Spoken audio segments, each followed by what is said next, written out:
নমস্কার বন্ধুরা, ঘটি বাটি রসুই ঘরে আপনাদের সবাইকে স্বাগত। আজকে আমি বানাবো ট্যাংরার পোনা ঝাল চচ্চড়ি।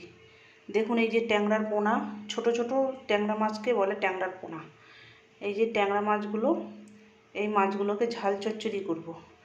আমি অনেক দিন আগে একবার এই ছোট ট্যাংরা মাছের ঝাল চচ্চড়ি খেয়েছিলাম। অপূর্ব খেতে হয় বন্ধুরা। এটা গ্রামগঞ্জেই সাধারণত রান্না হয়, কারণ এই ট্যাংরা মাছ কিনে কাটা ভীষণ ঝামেলা, যার জন্য লোক খাওয়ার ইচ্ছা থাকলেও কাটবার জন্য খেতে পারে না। এই ট্যাংরার পোনা ঝাল চচ্চড়ি কম মশলায়, কম একদম উপকরণে দারুণ সুন্দর হয় খেতে। কিভাবে করছি দেখবেন। এই ট্যাংরা মাছ কেটে ধুয়ে পরিষ্কার করে আমার শাশুড়ি মা কেটে দিয়েছে।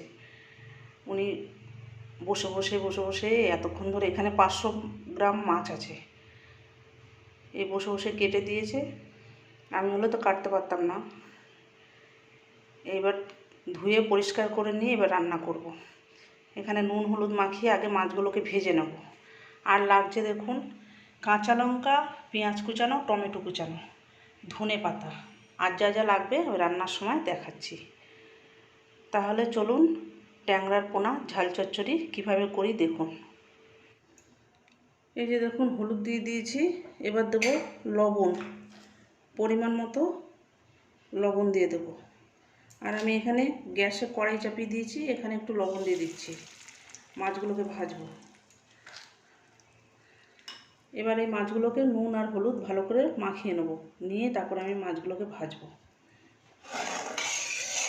তেল গরম হয়ে গেছে, এবার দিয়ে দিচ্ছি ট্যাংরা মাছের টমেটো। মাছগুলোকে এইভাবে আমি ভেজে নিয়ে আসছি।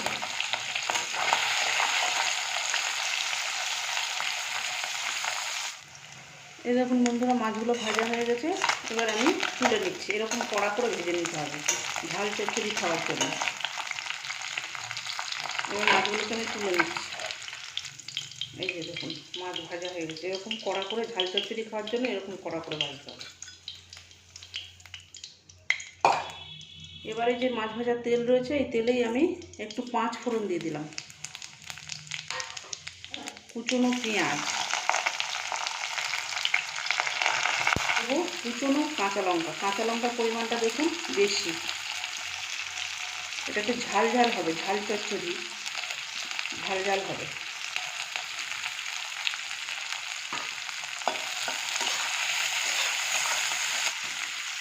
এটা একটা গ্রামের রান্না বন্ধুরা। এই শহরের রান্না শহরের লোকের কাটার সময়ও পরে। এই এখন আবার দেখছি এবছর প্রচুর উঠেছে এই ট্যাংরা মাছ।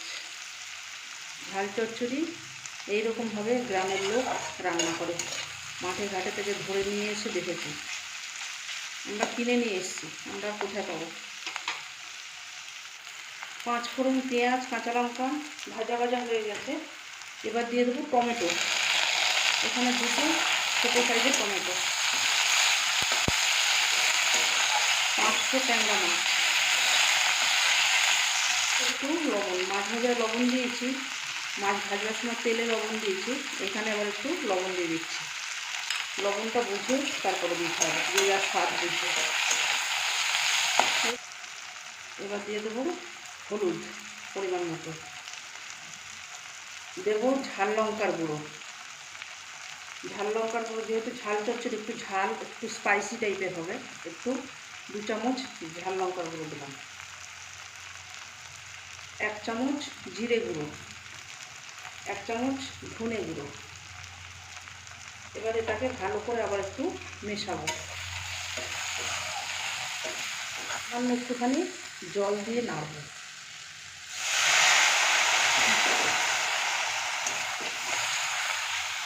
মশলাটাকে একটু ভালো করে কষাবো।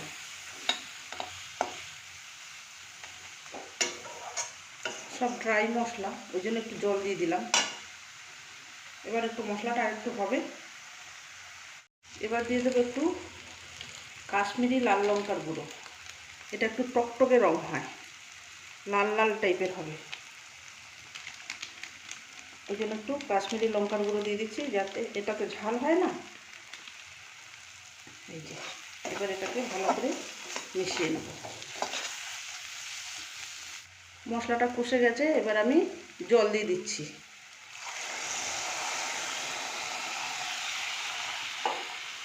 এবার একটু ভালো করে নেড়ে ফুটতে দেবো।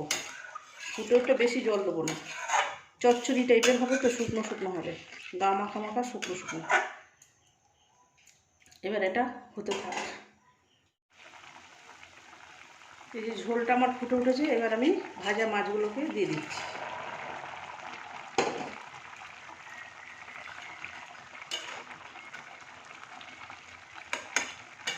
লবণ আমি দিয়ে দিয়েছি, এবার টেস্ট বুঝে আপনারা লবণটা দেবেন।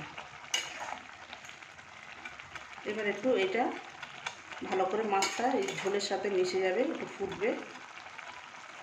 চচ্চড়িটা প্রায় আমার হয়ে এসেছে। এবার আমি একটু রোস্টেড ধনে জিরে গুঁড়ো দেবো। এই যে এটাকে একটু মিশিয়ে দেবো।